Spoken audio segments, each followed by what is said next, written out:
పోయిన భార్య దొరికితే, సచ్చింది బతికితే, పోయింది దొరికితే, మా అత్తగారు ఒకటి పెడితే నేను ఒకటి కొంటే నాకు 4 బర్రెలు ఉంటాయి, నాకే చూడలేదు 4 బర్రెలు అన్నాడు. ఇది కూడా అట్లనే ఉంది అధ్యక్ష ఈ గవర్నర్ గారి ప్రసంగము. అంతకు మించి ఒక అక్షరం కూడా తేడా లేదు. 2013 ఎన్నికైన మేనిఫెస్టోలో కానీ, మేనిఫెస్టో కంటే ముందు ఆయన పార్టీ పెట్టినప్పుడు కానీ, ఒక అధికారానికి వచ్చేటప్పటికి ఒక 10 లక్షల సార్లు దళితుని ముఖ్యమంత్రి చేయకపోతే నా మెడ మీద తల ఉన్నది వాళ్ళు. నువ్వు ఇంప్లిమెంట్ చేసినావా?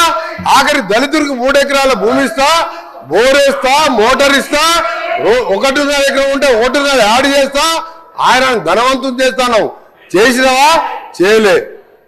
మూడవది, ఒక దళితుడు ప్రతిపక్ష నాయకుడు ఉంటే సంతలో పశువుల్లాగా ఎమ్మెల్యేలు కొనుక్కొని ప్రతిపక్ష హోదా లేకుండా చేసి దళిత వ్యతిరేకం నిరూపించుకున్నావు. ఇకపోతే అధ్యక్ష, ఇంటికో ఉద్యోగం, డబుల్ బెడ్రూమ్, నీ బిడ్డలు తేడమనుకుంటారు. నీ చెప్పబట్టవా? 1,00,000 అబద్ధాలు ఆడి 2 సార్లు అధికారంలోకి వచ్చిన మీరు మా మేనిఫెస్టో మేము చేసిన కార్యక్రమాలు, లక్షల కోట్ల మంది ఇలా ఆర్టీసీలో ఉచితంగా మహిళలు ప్రయాణం చేస్తున్నారు. చూస్తలేవా? 50 లక్షల కుటుంబాలకు 200 యూనిట్ల వరకు ఉచితంగా ఈ రోజు కరెంట్ ఇస్తున్న మాట